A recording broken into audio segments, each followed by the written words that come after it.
Ce soir, nous sommes avec Jérémy Tauzied. Comment vas-tu? Ça va très bien et toi Thibaut? Ah bah ça va super, on t'entend parfaitement. Qu'est-ce que tu deviens depuis la dernière fois qu'on Ok. s'est vu? Eh ben, ça va toujours bien, beaucoup de projets. Bon, les dates pour le moment, c'est un petit peu compliqué, mais on a déjà des dates de prévues pour 2021 et un projet de tournée pour 2022. D'accord. Donc tout va très bien, on attend. Bah oui, bien sûr, vivement ça. Alors qu'est-ce que t'as... Et j'espère pour très bientôt. Bientôt, c'est bientôt à ton avis, ça serait pour quand? Vous avez prévu quoi? Écoute, c'est une grande question. Avec un peu de chance, on va dire début janvier. Début janvier?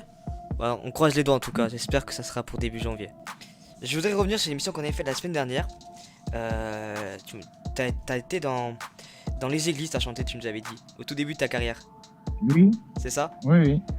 Et C'était au siècle dernier, le siècle. Oui, en plus, oui, en 1987, je crois. Non, 99. 99, pardon, à 10 ans près. 99. 87 quand même, j'avais 2 ans. Ah, pardon. Ça aurait été un peu compliqué. Comment ça se passait là-bas? Les musiques? C'était quel Eh type de ben, répertoire?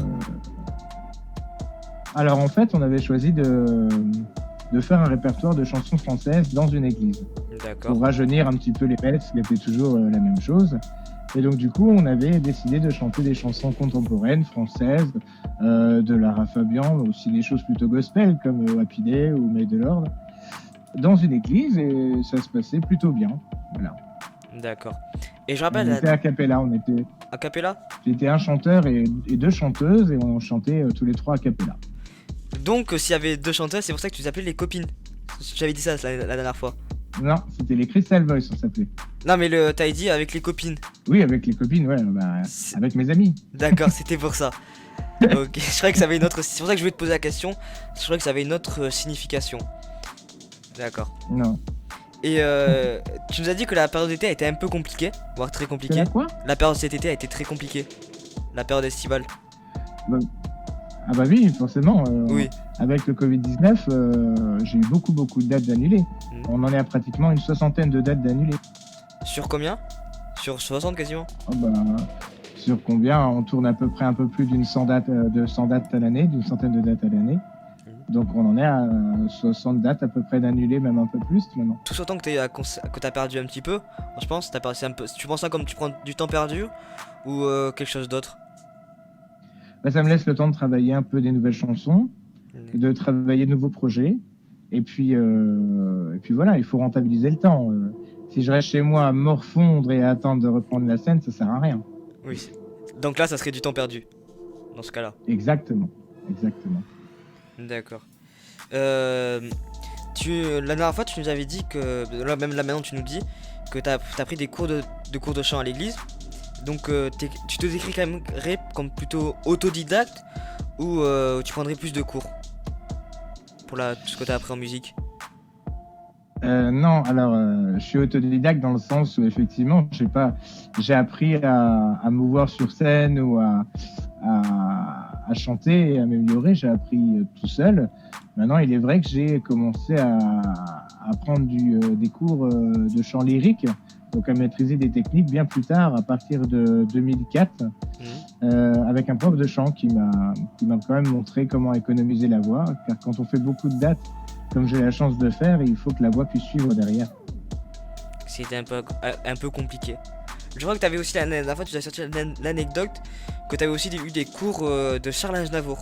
Alors j'ai pas eu des cours de Charles Non. Aznavour, j'ai eu la chance de le rencontrer et de chanter avec lui. D'accord. Il t'avait pas donné quelques petits conseils? C'est sa fameuse chanson Emmenez-moi. Comment? Il t'avait pas donné quelques petits conseils?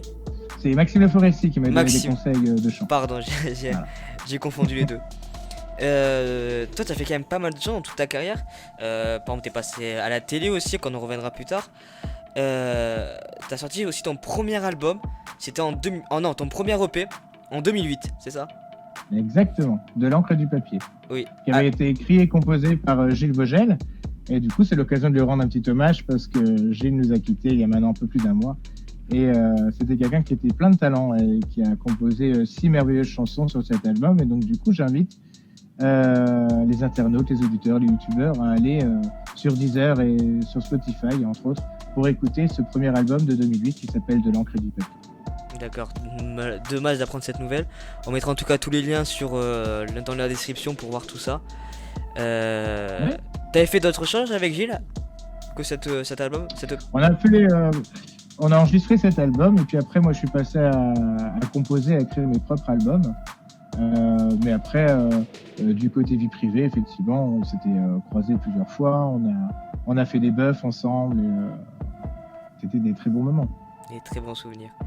Est-ce qu'il y aurait une chance de te revoir prochainement à la télé dans tes projets? Mhm. Bonne question. Peut-être. Peut-être pas pour l'instant, un peu plus tard. On verra, peut-être. C'est possible. Je sais pas trop. Je peux pas trop m'exprimer sur ce sujet-là. D'accord. Mais peut-être. Par contre, je pense que tu peux t'exprimer sur ce qui s'est passé à la télé. Par exemple chez Nagui, parce que tu sais que je suis un grand fan de Nagui aussi. Parce Ouais, tu m'as déjà dit. Oui. le grand fan qui se souvenait que je m'étais souvenu de toi. Comment ça se passe sur le plateau? Ça se passe très bien. Nagui est quelqu'un qui aime les musiciens. Et donc, quand on est auteur-compositeur, et il nous permet de... Enfin, c'est rare, mais moi, il m'a permis de faire un petit extrait d'une chanson Oui. à moi. Et puis, il est très, très gentil. Il est contrairement à ce qu'on dit ou qui peut paraître des fois un peu sec, c'est quelqu'un qui a peut-être un humour un peu froid des fois, mais qui est très, très gentil, notamment avec les musiciens. D'accord. Est-ce qu'il pendant que tu parles de son humour froid, est-ce qu'il t'a fait peut-être une petite blague à toi, personnellement, que tu te souviendrais? À Nagui? Oui. À Nagui, non, pas spécialement. Non, de mémoire, pas spécialement. Non. Enfin, il m'a pas fait de blague. Tout était blague. C'était quand même sur le ton de l'humour. On est quand même dans une émission pour rigoler. Mais non, il m'a pas fait de blague spécialement. Parce que lui, c'est le champion sur ça un peu. Oui, bien sûr. Bien sûr. Mais là aussi, là on parlait On donc. avait bien ri.